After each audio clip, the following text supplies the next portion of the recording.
Hey everyone, and welcome. Today we'll be talking about the film Thunderbolts.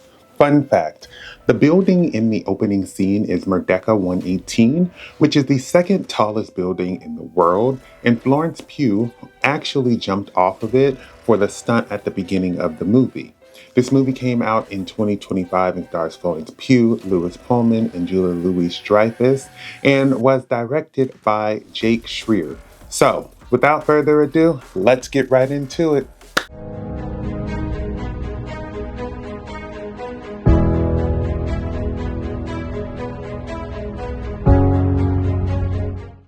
Thunderbolts follows a group of secret operatives who find out they have been set up to kill each other to cover up the exploits of their boss, Valentina. They uncover something called the Sentry Project mixed in with stuff Valentina was trying to destroy and try to figure out how to stop her and learn more about this mysterious experiment.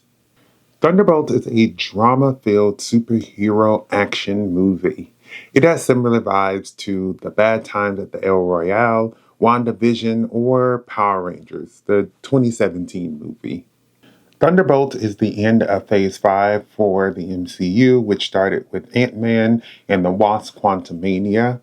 If there is a superhero movie, I usually will watch it, and lately I just keep hearing how people miss old Marvel, or Marvel has fallen off post-Endgame, which I don't think is true. There are some hits and there are some misses, and this movie, without a doubt, is a hit. Honestly, thought this movie would be like the Suicide Squad, but it's more of a team up similar to Guardians of the Galaxy or the Power Rangers movie, where they are very different people who happen to come together to work as a team versus being forced to work as a team by an outside entity who is forcing them because there is a risk of them being killed by that person. The cast is filled with some great actors who were perfect for the more dramatic aspects of this film, which really let them show off how versatile they are. Also, after watching the movie and going online, I guess there are some people who are suddenly Taskmaster fans. This movie works for me because they don't try to mash in so many other storylines. Like Ross comes up and other small details are mentioned, but if someone didn't watch prior movies or forgot something from prior movies, you would still be able to keep up. I think that's what's good and bad about the MCU because you have movies like this that feel contained and tell their own stories that don't feel like it's juggling too much. But then you have movies like Captain America Brave New World, which takes on so much that they haven't brought up in years, which makes the movie a mess because the story is trying to encompass too much. Thunderbolts reminds me of Captain America the Winter Soldier or even like Spider-Man 2 because it's in that vein that it just feels so contained and gives so much more depth into, the characters' personal lives versus them just constantly going after a threat. Thunderbolts was released in May, which also happens to be Mental Health Awareness Month. And boy, does this movie address mental health?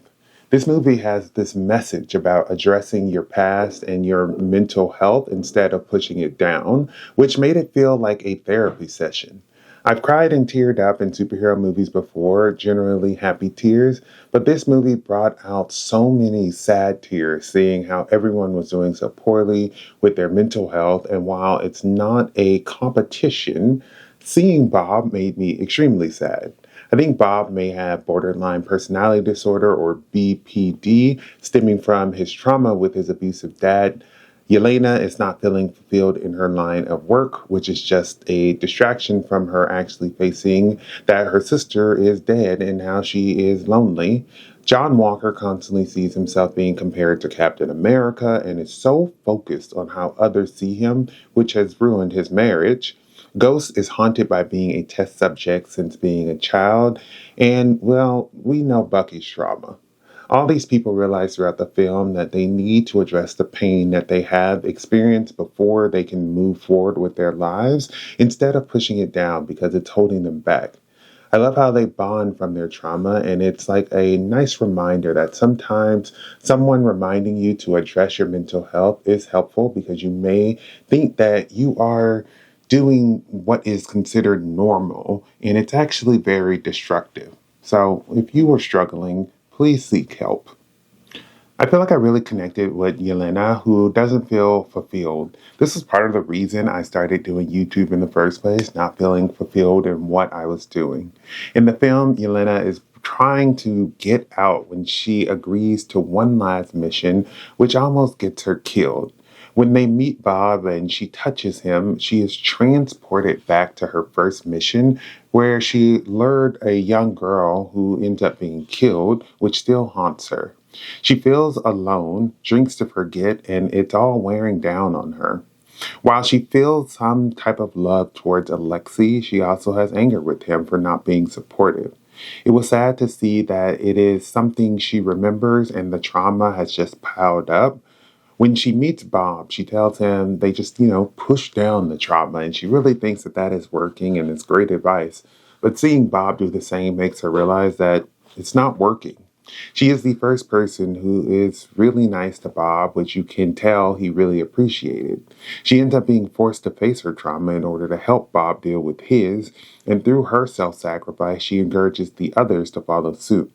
And they all face their traumas to help Bob in the end. She truly was the heart of the film. Sentry is so powerful. Like, he's indestructible, can fly, telekinetic, super strong, and has heat vision. I guess he's also telepathic.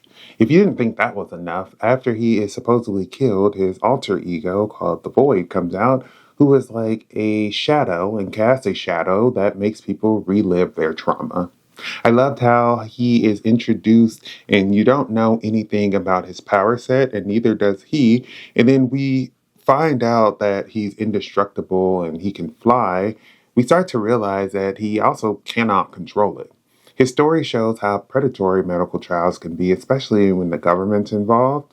Like, this man clearly was not doing well when they found him, as they discussed his mental health and drug use in the past, but they still turned him into this weapon. Because, who cares about him when they can just have this super duper powered person? I love how when the heroes fight him, they realize he's too strong and they give up instead of fighting till he eventually kills them.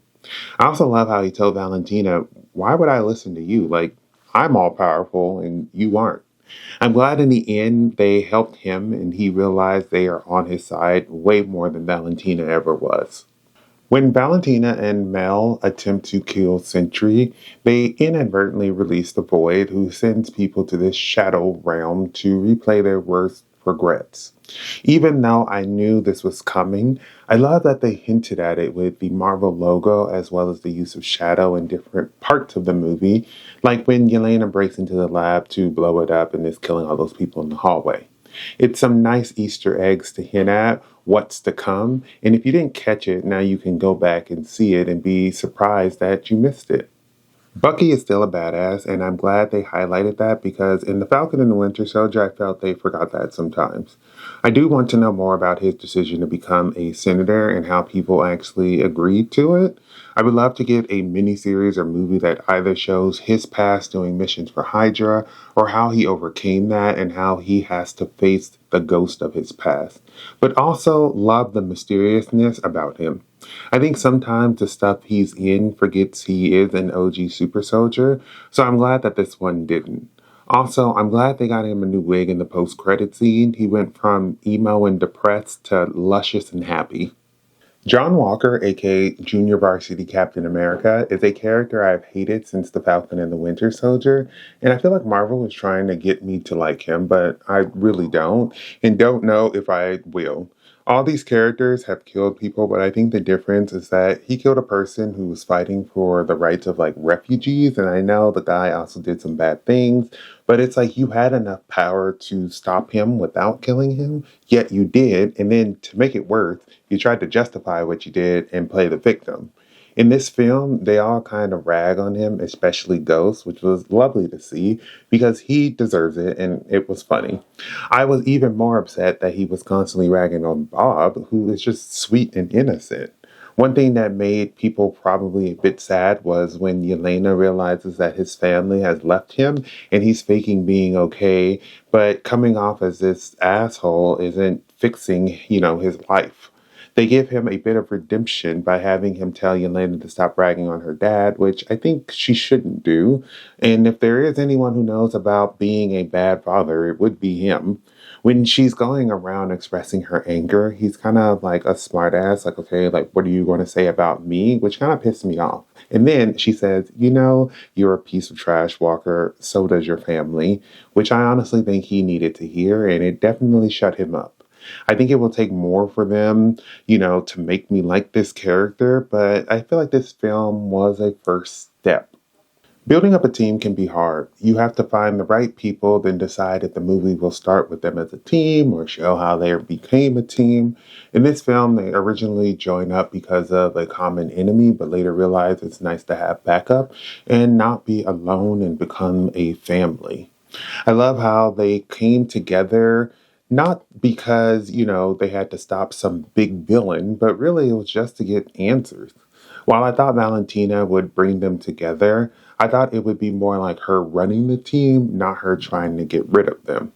I love how all these people are mercenaries who are used to fighting and killing to survive, and they're really great at that. But this forces like everyone to reconsider how they are going through life and if it's the best way to handle it. The scene of them saving people on the street reminded me of the Avengers, not just because of the callback to Captain America throwing Nat, but also because they worked together so well. But this time they weren't, going after like a main villain, but instead trying to get him to understand that he is not his trauma, and his trauma is making everyone else get stuck in their own worst nightmare. I love that in the end they become the new Avengers, and Yelena tells Val that they own her, considering they know all her secrets and that she tried to dispose of them. My favorite part of this movie is when Bob is attacking the void, thinking that it will take it out, but it's slowly taking over him. I think throughout the movie, we see that violence is not going to solve their problems, and this moment sees the other characters realize this too. They all have been brought up being violent and have been praised for it. And while they are trying to unlearn that, this scene really helped them see how that's not the answer. And for Bob, especially, he needs to actually break that cycle of violence. We see Alexei finally give Yelena the help she needs in the moment, and the rest of the team, starting with Yelena, embrace Bob and get him to stop fighting the void. And they all find this sense of family in this moment. Everything that had happened in Bob's life stemmed from his childhood, his drug use, and his volunteering in this study. So to have a random group of people give him this feeling of safety and feeling that he is cared for was a beautiful thing to see. Thunderbolts, or The New Avengers, was a great entry for the MCU. The film addresses some heavy topics surrounding mental health and balances that nicely with the action and ensures the movie is nicely paced. I think Pullman, Florence, Pugh, and Julia Louis-Dreyfus have some standout performances, but all of the other actors are great. I'm excited to see what happens with this team and hope they continue to support each other and feel supported, because I can only imagine they will need each other for what comes next. Thank you for watching my video. I would love to hear your thoughts down below in the comments. If you have not subscribed, please do so you can keep up to date with more of my videos. But besides that, everyone stay safe, have fun, and goodbye.